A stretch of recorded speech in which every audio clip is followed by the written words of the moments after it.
Hello student, today we are going to discuss about application of numpy arrays. So student, आज हम लोग बात करने वाले हैं numpy arrays के कुछ एप्लीकेशन के बारे में, जिसका हम यूज़ कहाँ करते हैं, कैसे करते हैं, ये सब कुछ आज हमको पढ़ना है, समझना है. सो गाइज, टॉपिक स्टार्ट करने से पहले कुछ पॉइंट्स मैं आपको बता दूं कि इसमें आपको क्या क्या चीज़ें ध्यान में रखनी है. ये एप्लीकेशन, ये वीडियो आपको लास्ट तक देखना है और इसमें 3 चीज़ें आपको ख्याल रखना है. सबसे पहला कि इस पूरे टॉपिक में, इस पूरे एप्लीकेशन ऑफ numpy एरे के हेल्प से हम किसी भी 2 या 2 से अधिक डेटा सेट या एरेज का हम स्टडी करते हैं, एनालाइज करते हैं और उसका हम कैलकुलेशंस करते हैं. और सेकंड चीज़ें, इसमें जो भी डेटा का हम स्टडी करेंगे वो डेटा आपका कैसा होगा, न्यूमेरिकल टाइप होगा. इट मीन्स इसमें कोई और अदर डेटा नहीं होगा. क्यों स्टूडेंट? क्योंकि आप जानते हैं numpy एरेज, numpy का मतलब न्यूमेरिकल पाइथन, और इसमें जो भी डेटा हम स्टडी करेंगे किस टाइप का डेटा होगा गाइज, न्यूमेरिकल टाइप का. और थर्ड चीज़ आपको क्या रखनी है ध्यान में कि इसमें जो भी डेटा, जो भी ये एप्लीकेशन का हम स्टडी करेंगे वो सब कुछ रिलेटेड किससे है स्टूडेंट, आपका स्टैटिस्टिक्स से. तो स्टूडेंट आप जानते हैं ये तीनों टॉपिक कौन कौन सा टॉपिक है, क्या क्या हम लोग पढ़ने वाले हैं. तो आपका सबसे पहला कोवेरियंस, फिर आपका सेकेंड कोरिलेशन, आपका थर्ड लीनियर रिग्रेशन. तो आपको तीनों टॉपिक का यूज़ मैंने क्या बताया, इन तीनों टॉपिक का यूज़ क्या है कि किसी भी 2 या 2 से अधिक डेटा सेट का, एरेज का हम इसमें स्टडी करते हैं, उसके डेटा को हम एनालाइज करते हैं, उसके पूरे डेटा को हम कंपेयर करते हैं, उस पूरे 2 या 2 से अधिक डेटा को हम कैलकुलेशंस करते हैं. तो गाइज चलिए स्टार्ट करते हैं. और स्टार्ट करने से पहले ये पूरा का पूरा टॉपिक हम 3 चीज़ के हेल्प से हम लोग पढ़ेंगे. सबसे पहला डेफिनेशन, सेकेंड थ्योरेटिकल एग्जाम्पल और थर्ड कोडिंग के हेल्प से, इट मीन्स प्रैक्टिकल के हेल्प से. तो स्टूडेंट चलिए सबसे पहले हम चलते हैं डेफिनेशन के पास. तो स्टूडेंट हम लोग डेफिनेशन के स्क्रीन पे आ चुके हैं. यहाँ पे आप देख सकते हैं एप्लीकेशन ऑफ numpy एरेज. तो चलिए समझने की कोशिश करते हैं. तो यहाँ पे लिखा है डेफिनेशन सबसे फर्स्ट वाला कि application of numpy arrays is used for calculating and studying about the data set. It means application of numpy array का यूज़ किसी भी डेटा सेट को कैलकुलेट करना और उसका स्टडी करना होता है. और सेकेंड क्या बोल रहा है स्टूडेंट कि study of data set is depend on statistics. Sorry, यहाँ पे ऑन होगा. तो यहाँ पे स्टडी ऑफ डेटा सेट, किसी भी डेटा सेट का स्टडी किस पे डिपेंड करता है स्टूडेंट, स्टैटिस्टिक्स पे. क्यों? क्योंकि जो टॉपिक आपका है, जो आपका ये पॉइंट्स है, वो यहीं से लिया गया है, इसी सब्जेक्ट से लिया गया है. चलिए हम समझते हैं नेक्स्ट पॉइंट. तो क्या है आपका, व्हाट इज़ स्टैटिस्टिक्स? तो statistics is the branch of mathematics. आप जानते ही होंगे शायद कि आपका जो स्टैटिस्टिक्स है वो ब्रांच होता है किसका, मैथमेटिक्स का. क्यों स्टूडेंट? क्योंकि यहाँ भी आपका कैलकुलेशंस होता है, यहाँ भी आपके कुछ न्यूमेरिकल्स होते हैं बड़े बड़े. तो where we deal with studying data, जहाँ पे हम डील करते हैं, जहाँ पे हम स्टडी करते हैं किसका, डेटा का. और कोवेरियंस, कोरिलेशन और लीनियर रिग्रेशन के हेल्प से ही हम यहाँ पे कई सारे डिफरेंट डेटा सेट का हम स्टडी करेंगे. इन्हीं डेटा का हम स्टडी करते हैं किसके हेल्प से. यहाँ पे कुछ दिया है, यहाँ पे आपका देखिए, यहाँ पे फंक्शंस. तो इन्हीं फंक्शन को यूज़ करके हम अलग अलग डेटा सेट का हम स्टडी करते हैं. जैसे कोवेरियंस के लिए COV फंक्शन, कोरिलेशन के लिए CORR फंक्शन और लीनियर रिग्रेशन के लिए पॉलीफिट, इट मीन्स POLYFIT फंक्शन. ये सारे फंक्शन हमको यूज़ कहाँ करना है, प्रोग्राम में, कोडिंग में. चलिए अब हम पॉइंट वाइज हम समझते हैं कि कोवेरियंस क्या चीज़ है. आपका जो नेक्स्ट हेडिंग है कोवेरियंस, इसको अच्छे से स्टूडेंट समझिएगा. और समझने के बाद डेफिनेटली यदि आप रात को सोते हुए भी कोई आपको जगाता है और आपसे कोई पूछता है इसके बारे में, तो डेफिनेटली आप इसका आंसर दे सकते हैं 110%. तो चलिए स्टूडेंट चलते हैं. तो covariance is a tool of statistics. एकदम सुंदर सा लिखा है कि कोवेरियंस क्या है, एक टूल है किसका, स्टैटिस्टिक्स का. In which we can compare the 2 data set. यहाँ पे हम कंपेयर करते हैं किसी भी 2 डेटा सेट का, चाहे वो डेटा सेट डिफरेंट ही क्यों ना हो. It means covariance is used for define the relation between 2 data set. और ये क्या करता है, 2 डेटा सेट के बीच के रिलेशन को बताता है. और जब ये रिलेशन को बताएगा तो 2 चीज़ इसको मिलता है, चाहे वो सिमिलर है या फिर डिफरेंट है. और सिमिलर है तो कितना सिमिलर है, और डिफरेंट है तो कितना डिफरेंट है. सो गाइज, यदि आपके पास कोई भी 2 डेटा सेट है और जब वो 2 डेटा सेट के बीच को कंपेयर करता है कोवेरियंस, तो कंपेयर करने के बाद जो रिजल्ट आता है, जो आउटपुट आता है, उसमें क्या मिलता है, चाहे वो सिमिलर होगा, दोनों डेटा सेट सिमिलर होगा या फिर डिफरेंट होगा। और सिमिलर होगा तो कितना सिमिलर होगा, और डिफरेंट होगा तो कितना डिफरेंट होगा। यही काम है स्टूडेंट कोवेरिएंस का।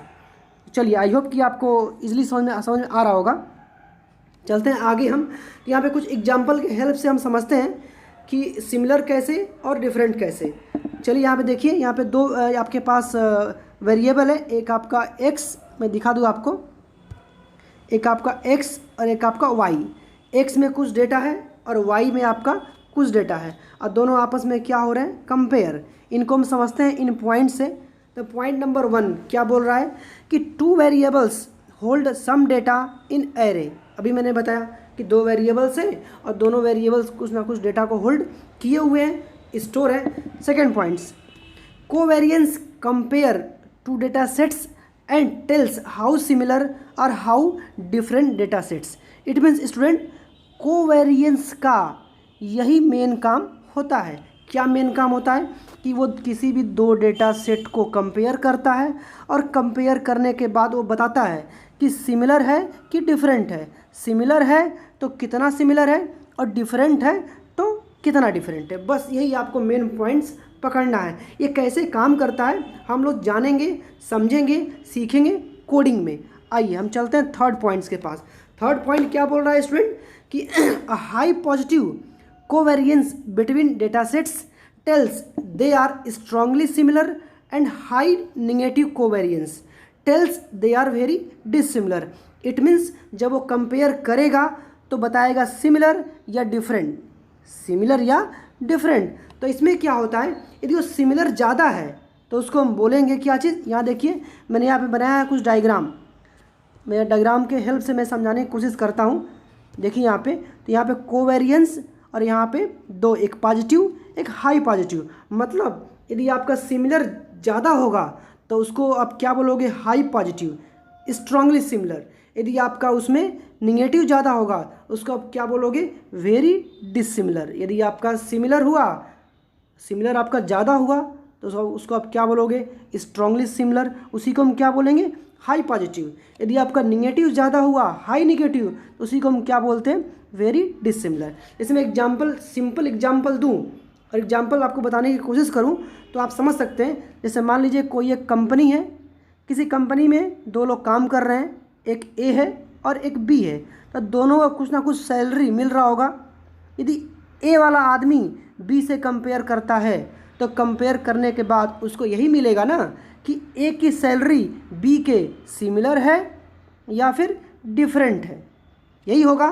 तो कोवेरिएंस का काम यही होता है कि ये दोनों आपस में कंपेयर करेंगे और कंपेयर करने के बाद बताएंगे कि किसका सैलरी सिमिलर है किससे और कितना डिफरेंट है। यही काम होता है इनका बताना। तो यदि दोनों कंपेयर करने के बाद सैलरी में अंतर या सिमिलरिटी ज़्यादा होगा तो उसको आप क्या बोलोगे, स्ट्रांगली सिमिलर। यदि आपका सिमिलरिटी ना हो के डिफरेंट ज़्यादा है तो आप क्या बोलोगे, वेरी डिसिमिलर। बहुत ही आसान है स्टूडेंट, आप इसको समझने की कोशिश करिएगा, आपको समझ में आ जाएगा। नेक्स्ट पॉइंट आपको बता रहा है क्या चीज़, लास्ट ये शेप, कि shape of data sets should be same. Shape क्या होता है आपको मैंने पढ़ाया था शायद, और आप जानते भी होंगे। रैंक होता है, शेप होता है, आइटम साइज होता है। तो सेम का मतलब नंबर ऑफ वैल्यूज़। एक्स के अंदर 1 2 3 4 5, यहाँ भी आपका 5 वैल्यूज़ है, 3 4 0 -1 -3, तो 1 2 3, देखिए आप 1 2 3 4 5, यहाँ भी आपका 5 वैल्यूज़ है। तो 5 इसमें भी है और 5 इसमें भी। जो आपका शेप है वो आपका इक्वल होना चाहिए, ये शर्त है। चलिए अब चलते हैं नेक्स्ट पेज पे। देखिए आपके पास नेक्स्ट पेज है, इसमें हम समझेंगे कोडिंग के through example of program and code for covariance. तो आप कोवेरिएंस कैसे आपको फाइंड करना है जुपिटर में कोडिंग के थ्रू। तो मैंने यहाँ पे कोडिंग लिखा हुआ है। तो सबसे पहले मैंने इंपोर्ट किया, नमपाई को इंपोर्ट करते हैं, आप जानते ही हैं। आपको मैंने नमपाई के थ्रू एरे कैसे क्रिएट करते हैं, कैसे बनाते हैं, आपको मैंने बताया था।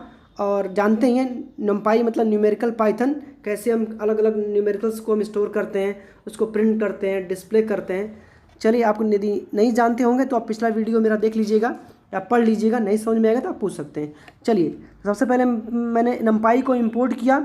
इंपोर्ट करने के बाद ए में फर्स्ट एरे फर्स्ट, बी में सेकंड एरे और सी में मैंने क्या किया, कोवेरिएंस फाइंड किया कि ए और बी का क्या निकालना है, कोवेरिएंस, मतलब कंपेयर करना है। और कंपेयर करने के बाद आपको आउटपुट क्या मिलेगा, सिमिलरिटी मिलेगा या डिफरेंट मिलेगा। सिमिलर मिलेगा तो कितना सिमिलर है, डिफरेंट मिलेगा तो कितना डिफरेंट है। यही काम होता है कोवेरिएंस का। चलिए, आउटपुट हम समझते हैं। देखिए, एरे में 2.5 माइनस 4.25 माइनस 4.25 8.3। ये एग्जाम्पल मैंने लिया है आपके बुक का ही, कि आपको अच्छे से और समझ में आ जाए। तो आप बुक भी ओपन करिएगा, जब आप इसको पढ़िएगा तो बुक के साथ साथ इसको भी आप कंपेयर करिएगा कि क्या टॉपिक यहाँ पे है और क्या टॉपिक वहाँ पे है। फिर भी आपको नहीं आता है समझ में तो आप डेफिनेटली मेरे कमेंट बॉक्स में या फिर टेक्स्ट मैसेज के थ्रू आप कोई भी क्वेश्चन आप हमसे पूछ सकते हैं। आइए, देखिए यहाँ पे कुछ पॉइंट्स लिखा हुआ है, यहाँ पे आप देख सकते हैं।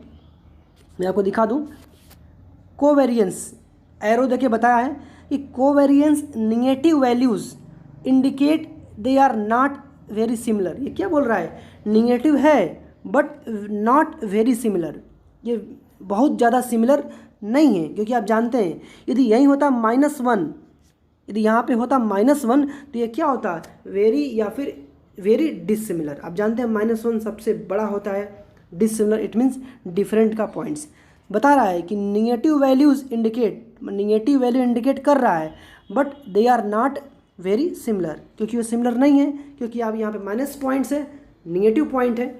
चलिए, सेकेंड पॉइंट क्या कर रहा है, वाई 4 वैल्यूज़। अब यहाँ पे कुछ क्वेश्चंस हैं जो आपके दिमाग में आते रहते हैं, तो मैंने यहाँ पे लिख दिया है कि आपको डाउट ना हो कि क्या क्या आप इसमें पूछ सकते हैं। देखिए, ऊपर मैंने कुछ एग्जांपल भी दिया हुआ था यहाँ पे कि if covariance value is positive then similar. यदि आपका कोवेरिएंस का वैल्यू पॉजिटिव आता है तो वो क्या होगा, रिजल्ट सिमिलर होगा। If covariance value is negative तो वो क्या होगा, डिसिमिलर होगा। तो यहाँ पे इस आउटपुट में बता दो, इस आउटपुट में क्या आया है आपका, निगेटिव। और कोवेरिएंस हमेशा कॉर्नर का वैल्यू ही होता है, आप हमेशा ध्यान रखिएगा इसको। इसी से आप पहचानिएगा कि निगेटिव है या फिर पॉजिटिव है। पॉजिटिव है तो सिमिलर होगा, निगेटिव आया है तो डिसिमिलर होगा, मतलब डिफरेंट होगा। चलिए चलते हैं आगे। ये तो आप समझ गए। देखिए, मैंने एग्जांपल भी लिया था यहाँ पे सैलरी वाला कि salary of 2 person more person in company में सैलरी किसका ज़्यादा है, किसका कम है, किसी का सेम होता है, किसी का डिफरेंट होता है। सेम होता है तो कितना सेम होता है, कितना सिमिलर होता है, डिफरेंट होता है तो कितना डिफरेंट होता है। किसी में कम डिफरेंट होता है, किसी में बहुत ज़्यादा डिफरेंट होता है, किसी का बहुत कम सिमिलर होता है, किसी का बहुत ज़्यादा होता है सिमिलर। चलिए स्टूडेंट, चलते हैं आगे हम। तो कुछ क्वेश्चंस यहाँ पे अराइज होते हैं जो आपके दिमाग में आ सकते हैं, तो मैंने यहाँ पे पहले ही नोट डाउन कर दिया था। और राइटिंग यहाँ पे कुछ यदि मेरा गड़बड़ है तो आप इसको कंप्रोमाइज़ कर लीजिएगा, आपसे रिक्वेस्ट है। चलिए, तो हम फर्स्ट पॉइंट समझते हैं, फर्स्ट वाला कि वाई 4 वैल्यूज़। मेरा कोडिंग ये है, कोडिंग को मैंने रन किया तो मेरा आउटपुट आया ये। तो यहाँ पे क्यों 1 2 3 4 वैल्यूज़ दिया है, तो 4 वैल्यूज़ किस पे डिपेंड करता है गाइज, मैं आपको बता दूं कि जब आपका 2 एरे है, एक एरे ए है और एक बी है, तो हमेशा डबल आता है। आपसे मैट्रिक्स, यदि आप 2 सबसेट से कंपेयर कर रहे हैं तो 2 × 2 = 4, आपका 4 वैल्यू आएगा। यदि आप 3 एरेज में कंपेयर करेंगे तो 3 × 3 आपका 9 वैल्यूज़ आएगा।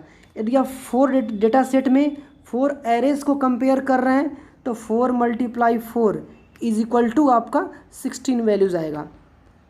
आई होप कि आपको ये 4 वैल्यूज़ क्यों आया है आपको समझ में आ गया होगा। 4 क्यों आया मैं एक बार और बता दूं, यहाँ पे 2 डेटा सेट में केवल कंपेयर हो रहा है।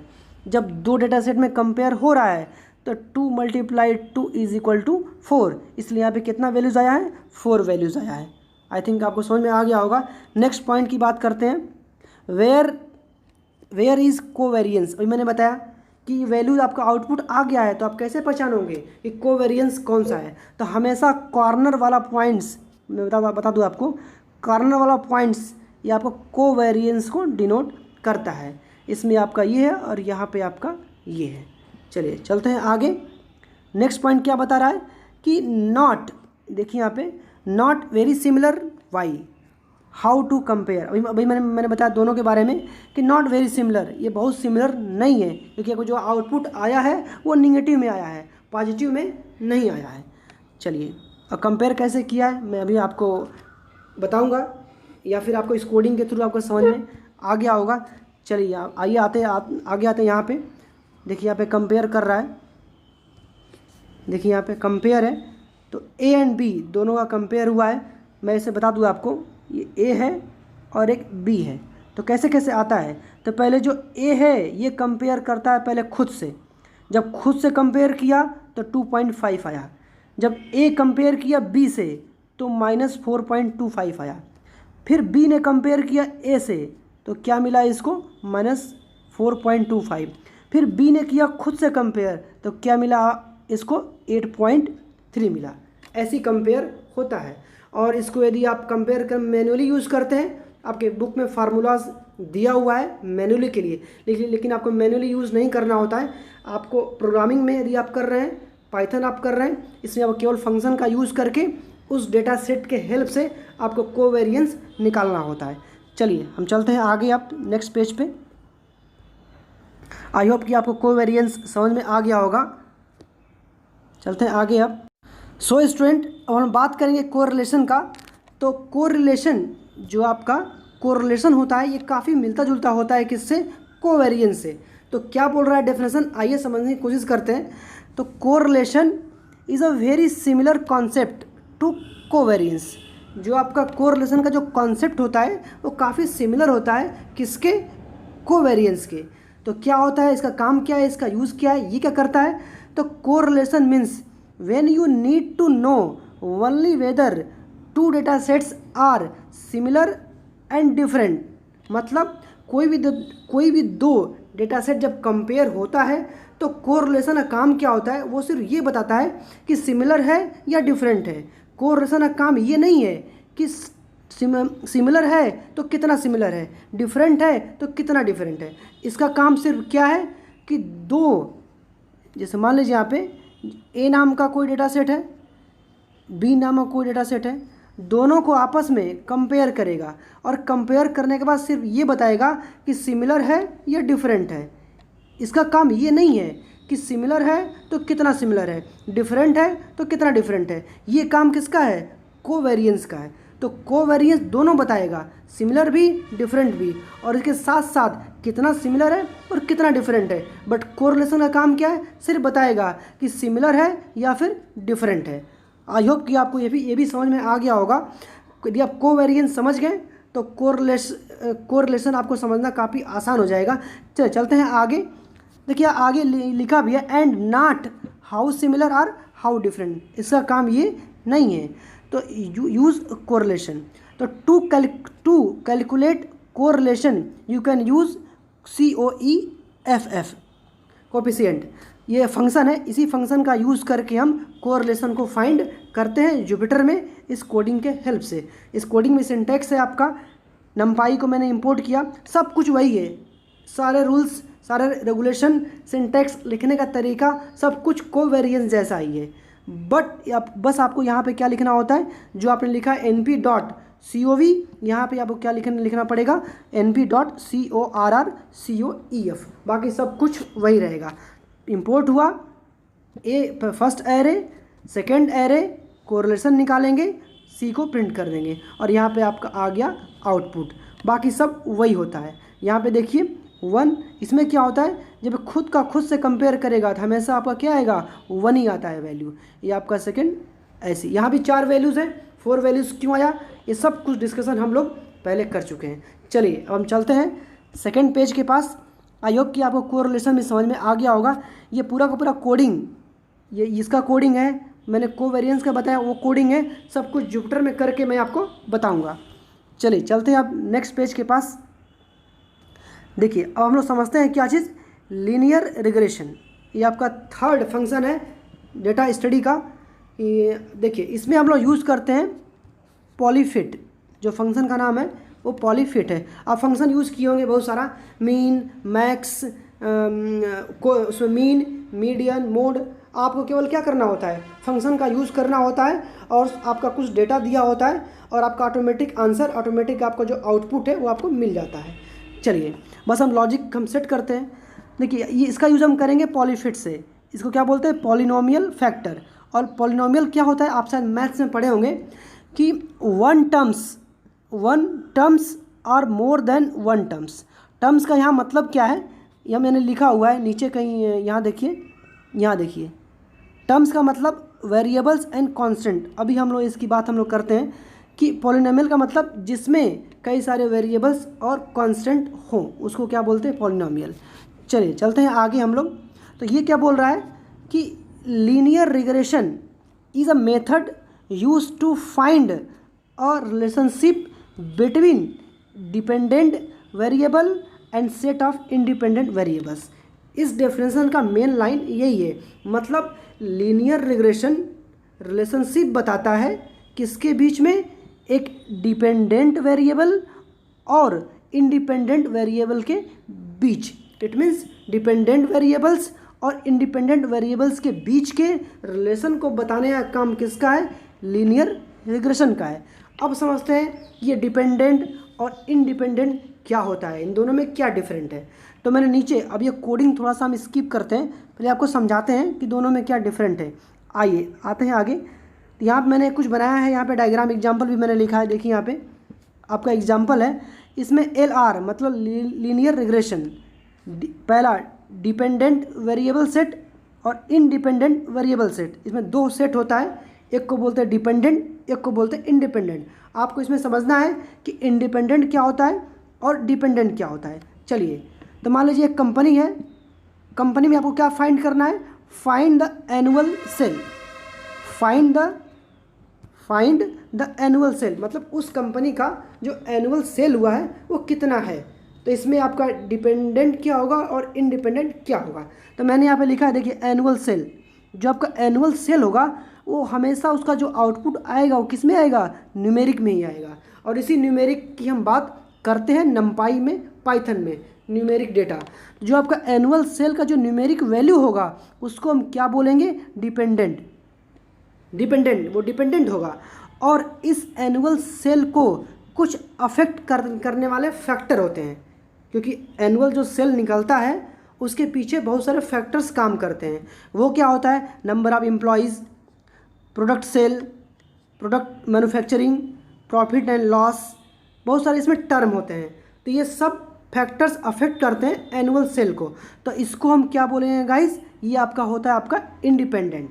तो आई होप कि आपको समझ में आ गया होगा। देखिए मैंने नीचे लिखा भी यहाँ पे कि जो आपका एनुअल सेल है न्यूमेरिक होता है, जिसको बोलते हैं डिपेंडेंट, और जो फैक्टर्स अफेक्ट करते हैं एनुअल सेल को उसको आप क्या बोलोगे, इंडिपेंडेंट। हर एक कंपनी में ऐसा होता है, लोग मंथली या एनुअली आपका जो सेल होता है उसको लोग एनालाइज करते हैं, कैलकुलेट करते हैं, स्टडी करते हैं, और आगे फ्यूचर में क्या प्लानिंग होता है ये सब कुछ वो लीनियर रिग्रेशन के हेल्प से वो फाइंड कर सकते हैं।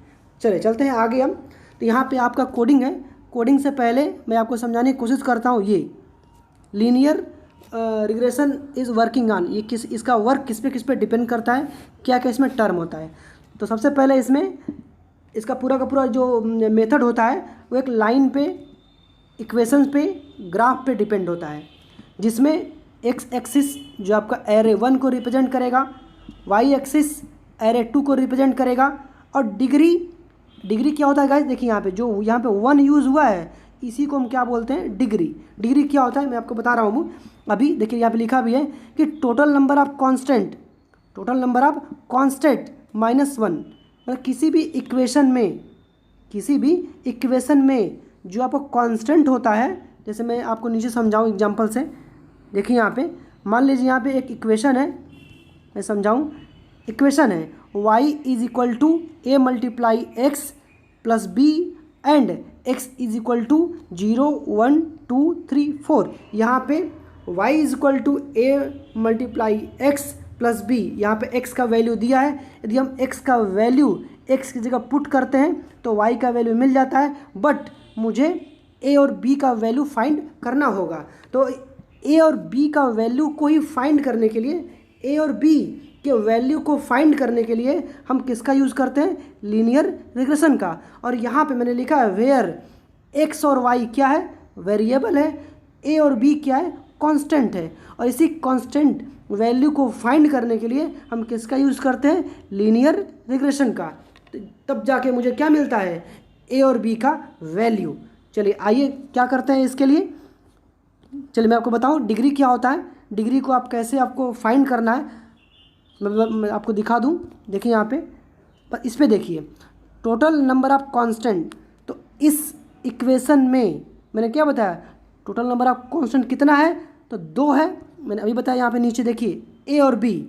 तो जब कांस्टेंट 2 होगा तो आप डिग्री कितना यूज़ करेंगे, 1।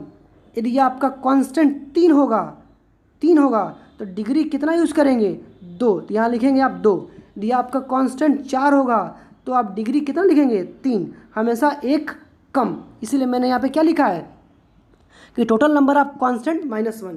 आपके इक्वेशन में जितना नंबर ऑफ कांस्टेंट होगा उससे एक कम क्या लिखते हैं, डिग्री। अब आइए कोडिंग के पास आते हैं। देख कोडिंग में यहाँ भी वही काम हम लोगों ने किया है। पहले नंपाई को इंपोर्ट किया, फिर array x array y array, फिर मैंने np डॉट पॉलीफिट के जरिए, पॉलीफिट के हेल्प से मैंने क्या निकाला, ए और बी का रिग्रेशन, इट मीन्स डिग्री का यूज़ करके। और आउटपुट में क्या मिला आपको, 1.7 और -2.6 माइनस आ गया, जिसको हम क्या बोलेंगे, आप पहले हम सब कुछ समझा चुके हैं। आई होप कि आपको पूरा का पूरा ये वीडियो टॉपिक समझ में आ गया होगा।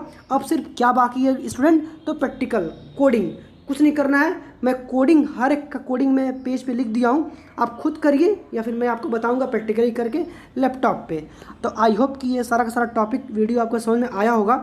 तो यदि आपके पास फिर भी कोई क्वेरीज होता है तो डेफिनेटली आप हमसे पूछिए और मैं इसका आंसर देने की कोशिश करूँगा। तो चलिए इसके लिए आज के लिए बस इतना ही, और नेक्स्ट वीडियो में जल्दी लाऊंगा नेक्स्ट टॉपिक पे। तो इसको आप पढ़िए समझिए। थैंक यू सो मच और अच्छे से पढ़ाई करिए।